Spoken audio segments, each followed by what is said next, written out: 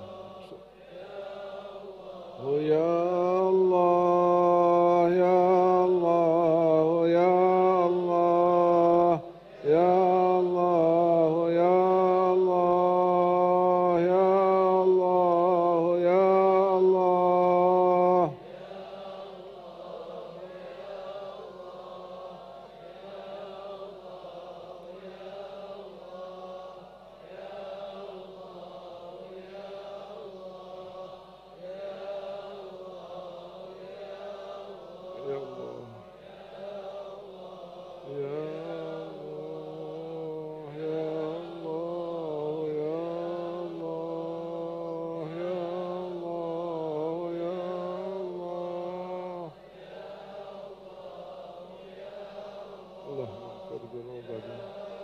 واستر عيوبنا واكشف قلوبنا واشف مرضانا وعاف مبتلانا وارزقنا من حلالك عن حرامك اللهم اجعلنا من المتكلين اليك اللهم وفقنا لعمل ترضاه واجعلنا من عبادك الصالحين واجعلنا من الذين انعمت عليهم من النبيين والصديقين والشهداء والصالحين وحسن اولئك رفيقا ذلك الفضل وكفى بالله عليما صلى الله عليه وسلم محمد وعلى اله وسلم وعزة عما يصفون وسلام على المرسلين والحمد لله رب العالمين في كل لحظة أبدا عند خلق وارضى نفسي وزنة عرشه ومن تحت كلاماتي يا سيدي يا رسول الله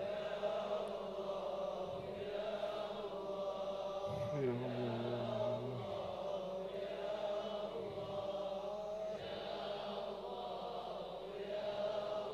بسم الله الرحمن الرحيم إن الله وملائكته يصلون على النبي يا أيها الذين آمنوا صلوا عليه وسلموا تسليما لبيك اللهم لبيك اللهم صل وسلم وبارك وكرم بقدر عظمة ذاتك العليا في كل وقت وحين أبدا عدد ما علمت وزينة ما علمت وملء ما علمت على سيدنا مولانا محمد وعلى آل سيدنا مولانا محمد صاحب التاج والمعراج والبراق والعلم ودافع البلاء والوباء والمرض والألم اسمه مطهر معطر منور من اسمه مكتوب مرفوع موضوع على اللوح والقلم شمس الضحى بدر الدجى نور الهدى مصباح الظلم أبي القاسم سيد الكونين أبي القاسم سيد الكونين وشفيع الثقلين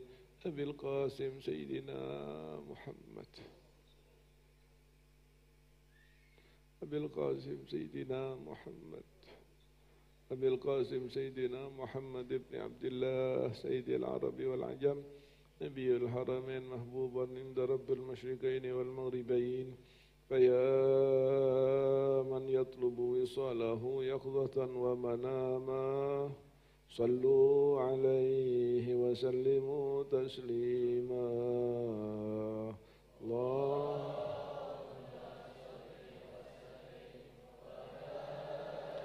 فيا أيها الراجون منه شفاعة صلوا عليه وسلموا تسليما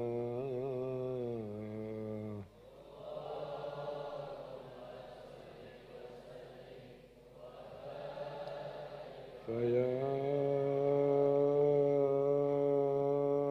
أيها المشتاقون إلى رؤيا جماله يا الله اللهم أرنا وجه نبيك محمد صلى الله عليه وسلم يقظة ومنامة مشتاق إليك يا رسول الله مشتاق إليك يا حبيب الله فيا أيها المشتاقون إلى رؤيا جماله صلوا عليه وسلموا تسليما الله صل وسلم وبارك.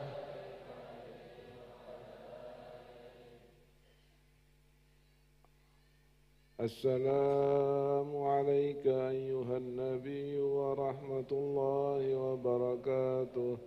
السلام عليك أيها النبي ورحمة الله وبركاته. السلام عليك أيها النبي ورحمة الله وبركاته. السلام عليك أيها النبي ورحمة الله وبركاته. السلام عليك أيها النبي ورحمة الله وبركاته. السلام عليك أيها النبي ورحمة الله وبركاته. السلام عليك أيها النبي ورحمة الله وبركاته.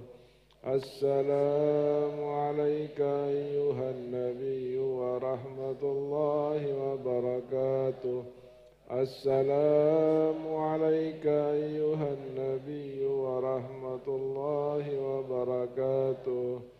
السلام عليك أيها النبي ورحمة الله. وبذلك يحسن الختم كما يحسن التقديم وعليه أفضل الصلاة والتسليم والحمد لله رب العالمين. بسم الله الرحمن الرحيم. الحمد لله رب العالمين. اللهم صل وسلم على سيدنا محمد في الأولين والآخرين وصل وسلم على سيدنا محمد في النبيين والمرسلين وصل وسلم على سيدنا محمد حتى ترث الأرض ومن عليها وأنت خير الوارثين وصل وسلم على سيدنا محمد في الملأ الأعلى إلى يوم الدين.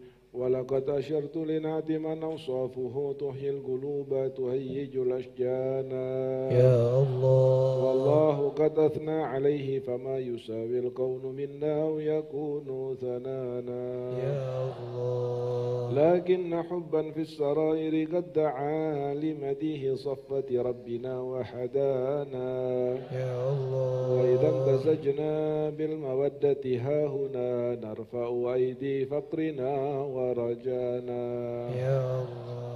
للواحد الأحد العلي إلهنا متوسلين بمن إليه دعانا يا الله. مختاره وحبيبه وصفيه زين الوجود به الإله حبانا يا الله. يا ربنا يا ربنا يا ربنا بالمصطفى اقبلنا أجب دعوانا يا الله. أنت لنا يا ذخرنا في هذه الدنيا وفي أخرانا يا الله. أصلح لنا الأحوال واغفر ذنبنا ولا تؤاخذ ربي إن أخطأنا يا الله. واسلك بنا في نهج طه المصطفى ثبت على قدم الحبيب خطانا يا الله. أرنا بفضل منك طلعة أحمد في بهجة عين الرضا ترعانا يا الله. واربط به في كل حال حبلنا وهبال من ودى ومن والانا يا الله. والمحسنين ومن أجاب نداءنا وذوي الحقوق وطالبا أوصانا يا الله. والحاضرين وسعيا في جمعنا ها نحن بين يديك أنت ترانا يا الله. ولقد رجوناك فحقق سؤلنا واسمع بفضلك يا سميع دعانا يا الله. وانصر بنا سنة طه في بقاء العرض واجمع كل من عادانا يا الله. وانظر إلينا واسقنا كأس الهنا واشفي وعافي عاجلا مرضانا يا الله. واقضي لنا الحاجات واحسن ختمنا عند الممات وأصلها عقبانا يا رب واجمعنا وأحبابا لنا في دارك الفردوس يا رجوانا يا رب واجمعنا وأحبابا لنا في دارك الفردوس يا رجوانا يا رب واجمعنا وأحبابا لنا في دارك الفردوس يا رجوانا بالمصطفى صل عليه وآله ما حر قدره الصبا أغصانا سبحان ربك رب العزة عما يصفون وسلام على المرسلين والحمد لله رب العالمين الصلاة والسلام عليك يا سيد المرسلين الصلاة والسلام عليك يا خاتم النبيين الصلاة والسلام عليك يا من أرسلك الله رحمة للعالمين ورضي الله تعالى عن أصحاب رسول الله أجمعين آمين. Kepada jamaah para pemuda-pemudi langsung pulang. Jika tidak ada keperluan yang penting langsung pulang karena sudah larut malam, dan jaga kehormatan majelis ini dengan menjaga kehalalan pergaulan kalian. Kalian baru pulang dari kemuliaan, pertahankan kemuliaan setidaknya sampai kita ketemu pada malam Selasa yang akan datang. Barakallahu fikum. Ya Rasulullah salamun alaik ya Rafi'a syari wa